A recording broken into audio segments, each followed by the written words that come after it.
ये शरीर भी यहाँ छूट जाता है, जिस शरीर की हम जिंदगी भर देखभाल करते हैं, कितना प्रेम करते हैं, वो भी छूटना है। जो साथ जाने वाला है हम उस पर ध्यान नहीं देते। आज जब यहाँ आई थी तो एक भजन चल रहा था, बहुत पुराना हमारा, और उसमें यही कहा गया था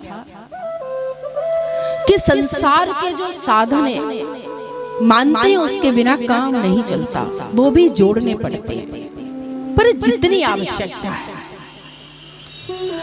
जोड़ो और ज्यादा जोड़ो, मैं नहीं मना करती, लेकिन जो साथ नहीं जाना उसका संचय कर रहे हो, और जो साथ जाना उसका संचय बिल्कुल नहीं।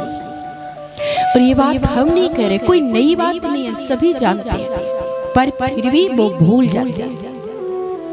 हमारे गुरु, हमारे संत, हमारे प्रवक्ता क्या कहते हैं, कुछ नया नहीं बताते। जो भूल गया है जीव उसका ध्यान देना। खाली हाथ आए थे खाली हाथ जाएंगे, भैया खाली हाथ नहीं आए थे। पूर्व जन्म में जो हमने कर्म किए हैं उसके अनुसार हाथ की रेखाएं बनवा कर लाए, वो कर्म हमारे साथ आए, और जब जाएंगे तो रेखाएं बदल जाएंगी। क्यों? जो हमने अब कर्म किया है उसके अनुसार हमारी रेखाएं बन करके जाएंगी। कौन कहता है कि खाली हाथ आए थे खाली हाथ जाओगे? न खाली हाथ आए हो और न जाओगे। ये कर्म पीछा नहीं छोड़ता। कर्म का पीछा छुड़ाना है तो एक ही उपाय है। भगवत गीता में भगवान कृष्ण अर्जुन से कहते हैं, अर्जुन अगर तू जो कुछ भी जीव करता है वो सब कुछ मुझे सौंप दे। करने वाला मैं हूँ, कराने वाला मैं हूँ, दिखाने वाला मैं हूँ, चलाने वाला मैं हूँ। फिर जीव क्यों कहता है कि मैंने किया? और जब कोई कहता है मैंने किया, पुण्य मैंने किया, दान मैंने किया, सेवा मैंने की, वो बंधन में बंध जाता है। और जब वो कहे कि मैंने कुछ नहीं किया, सब करने कराने वाले ठाकुर जी हैं, तो बंधन से मुक्त रहता है। ना उसे पुण्य लगता है ना उसे पाप लगता है। लेकिन जीव जब अच्छा करेगा तो कहेगा मैंने किया मैंने किया मैंने किया, और कुछ गड़बड़, हे भगवान मैंने क्या बुरा किया था जो मेरा बिगाड़ दिया? अच्छा किया तो तूने किया और बुरा किया तो भगवान ने कर दिया। भगवान न अच्छा करते हैं न बुरा करते हैं, ये तो जीव का अपना कर्म है। जो पहले करके आए हैं वो अभी मिल रहा है, और जो अब करेंगे ये तो कलयुग है साहब, जाते जाते समय तक उसका दर्शन होने लगता है। द्वापर युग में, सतयुग में था, त्रेता युग में था कि जीव करता था और कई जन्मों में उसका भोग मिलता था। लेकिन ये कलयुग है। कलयुग में जैसे कोई कहे कि कंडे को थापा जाता है, भैया गीला नहीं जलता, लेकिन अगर वही जून महीने की, जेठ महीने की कड़क दोपहरी हो तो आप सुबह को कंडा थापो और शाम को जल जाएगा, क्योंकि वो सूख जाता है। ये कलयुग है। कलयुग में फल इसी जन्म में मिलने लगता है। बुरे काम का बुरा नतीजा बुरा न करियो। इसलिए कर्म है ना, कर्म से पीछा छुड़ाना है तो सब कुछ भगवान को सौंप दो। हम कुछ नहीं करते, हे प्रभु आपका है, हे प्रभु आपको समर्पित करते हैं, हे नाथ आप मेरे हो, हे नाथ मैं आपकी हूँ। ऐसे भाव से आप प्रत्येक दिन प्रार्थना करो, उठते बैठते चलते फिरते, फिर कोई दोष नहीं लगेगा। आपने कुछ किया ही नहीं, ना अच्छा किया है ना बुरा किया है, जो किया है वो भगवान को सौंप दिया। अब भगवान की लीला है, भगवान रखते कुछ नहीं, भगवान तो बढ़ा के ही देते हैं। क्यों सोच रहे हो? आप अपने बच्चे को अच्छा ही, जब सब कुछ उन्हें सौंप दिया तो ना आपको पुण्य लगेगा ना पाप लगेगा, और कर्म बंधन से मुक्त हो जाओगे। प्रेम से कहो राधे राधे। और कहो एक बार।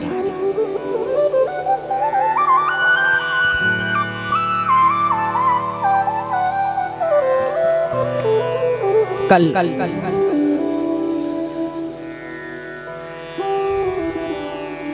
बड़ा सुंदर कथा महात्म्य आप लोगों ने सुना सूक्ष्म रूप से।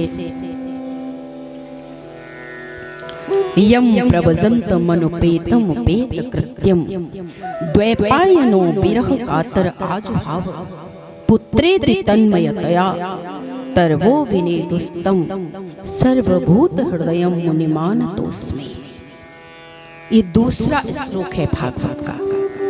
इसमें श्री सुखदेव जी की वंदना की गई है। वंदना करते करते, वंदना क्या है? प्रणाम करना, पूजा करना, आराधना करना। जब जीव वंदना करता है तो वंदना करते करते वो वैष्णव हो जाता है, वैष्णव हो जाता है। और वैष्णव क्या है? जिस जीव के जीवन में साफ वंदना नहीं है, वो वैष्णव होकर के भी वैष्णव नहीं रहता। फिर दोबारा दोहरा रही हूँ, वंदना करते करते जीव परम वैष्णव बन जाता है।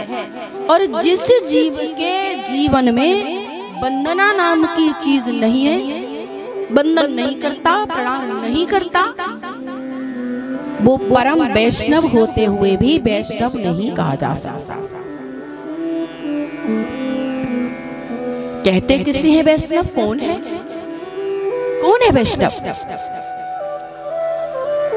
जो होकर के भी बोलते नहीं है कि हम वैष्णव हैं। आपने देखा होगा कितने लोग कहते हैं तुम जानते नहीं हम कौन है, तुम जानते नहीं हम क्या कर सकते हैं, तुम्हें पता नहीं हमारे पास कितना माल है, कितनी सत्ता है, कितना बल है। कोई चिल्लाते और कोई मौन होके बोलते कुछ नहीं। आभा मंडल से आप कुछ भी जान लो, बहुत सरल रहते हैं। कोई मिल जाए, राम राम भैया, सिर झुका लेंगे भैया, वो नहीं कुछ कहते। वो सबको वंदना करते रहते हैं। सब कुछ होते हुए भी जो होकर के भी बोलते नहीं है कि हम वैष्णव हैं।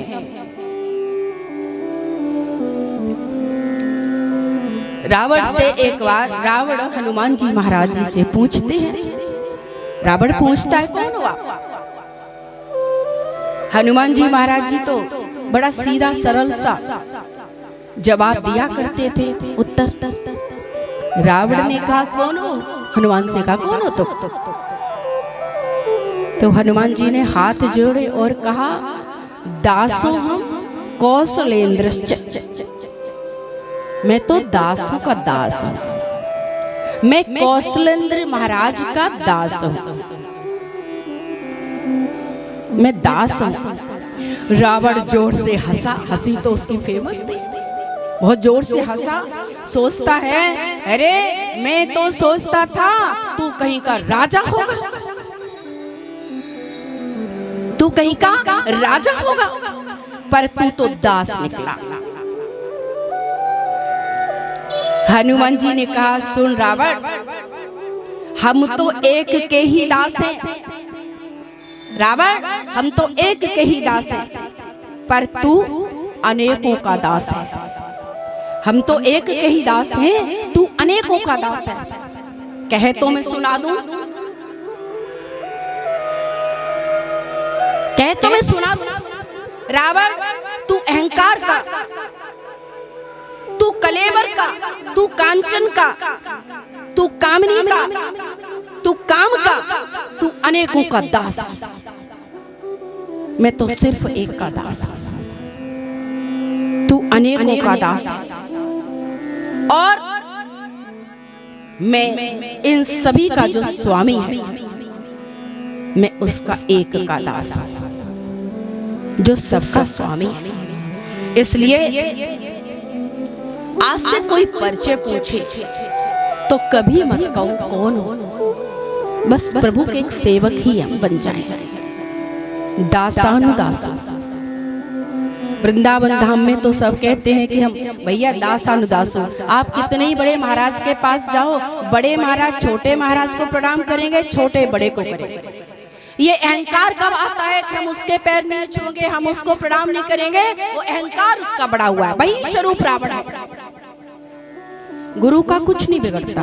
माता पिता के बालक पैर ना छुए तो माता पिता ही रहेंगे, गुरु तो गुरु ही रहेगा, पति तो पति ही रहेगा। लेकिन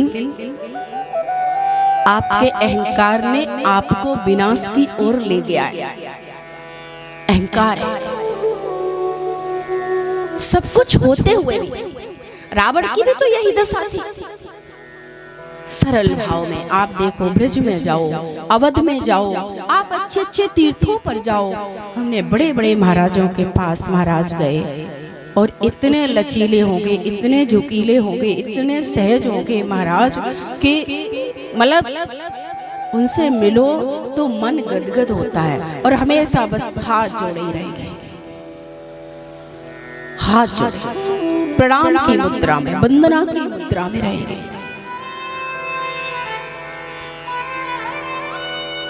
वंदना करने से जीव बंधन से मुक्त हो जाता है। बहुत बड़ी बात कहते हैं, अगर आपको बंधन से मुक्त होना है तो वंदना करना सीख लो। भगवान के भक्तों की, अपने गुरु की, अपने से बड़ों की, अपने माता पिता की आप वंदना करना सीखो। बस एक ही उपाय है, कुछ भी करना नहीं, वंदना करना सीखो। और वंदना करने से जीव के जन्म के बंधन समाप्त होते हैं।